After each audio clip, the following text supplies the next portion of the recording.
Aso mo, itali mo. Kabago-bago nyo sa lugar na to, pero pakalat-kalat ang aso mo. Pero dapat hindi nyo muna pinatay. Dapat kinausap nyo muna ako. Napakalambing na aso niyan. Bruno. 2 weeks pregnant ako, miss. Pag nakagat ako ng aso, may magagawa ba yung lambing niya? Baka pagsisihan yung lumipat kayo dito. Aso lang yan. Tao ang dinadala ko. Pagsisisihan mong ginawa mo kay Bruno. Pagsisisihan mo. Sino yan? Luto ko na tinola. Sobra sa aming mag-asawa yan. Peace offering. Mahirap ang may kaaway eh. Lalo na kapag kapitbahay.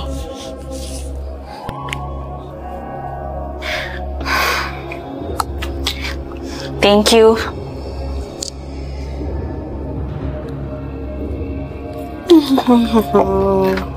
Isa wala nga akong cravings ngayon eh. Ewan ko ba, parang wala akong ganang kumain lately.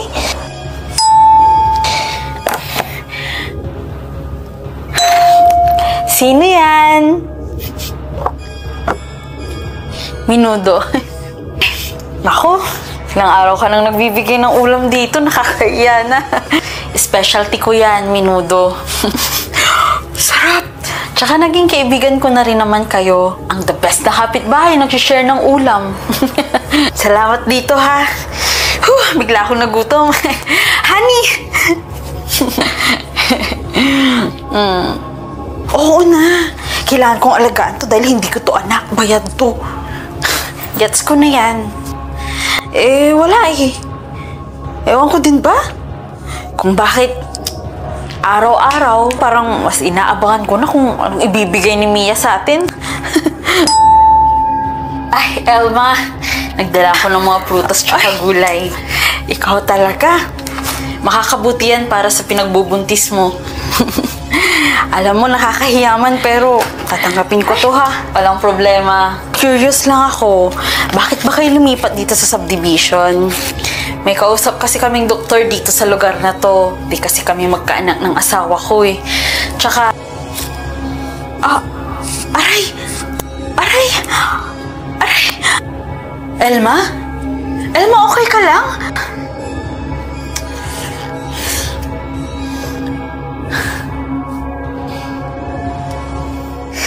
Teka ha.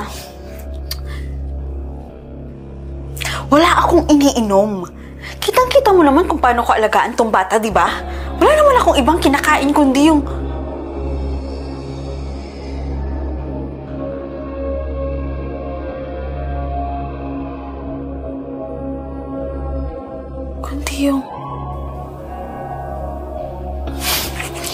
Samahan mo ako. Meron tayong susuguring babae. Kawawang Elma.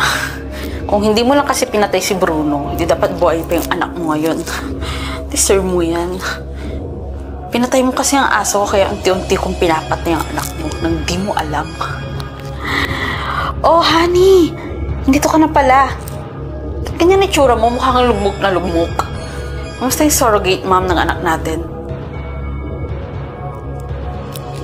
Bad news? Anong bad news? Ha? Akala ko ba healthy yung surrogate mom? Sinasabi niyo ngayon na nagka-problema? Nakainom? Paano nakainom? Anong bang nangyari?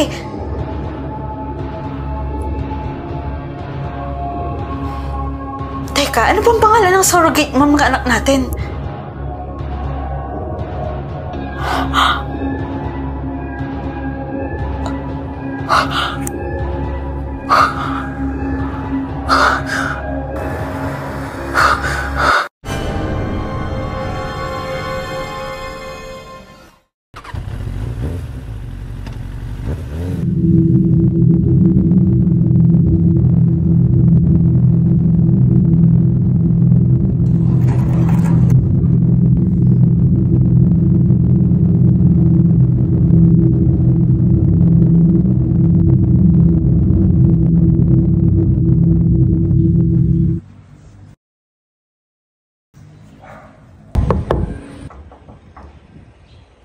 Ay, hello po. Magandang araw. Ako nga po pala yung nag-apply na babysit. May dalawang patakaran sa bahay na to. Una, bawal buksan ng ilaw. Pangalawa, bawal buksan ng bintana.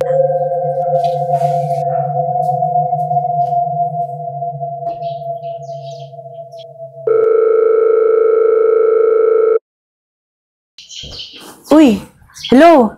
Oh, nandito na ako. Parang medyo masungit nga yung amo ko pero ayos lang yun. Kailangan ko ng pera tsaka, uy, susunod ako dyan ah. 3 oras lang naman ako dito eh. Party-party tayo. Ah, sige na.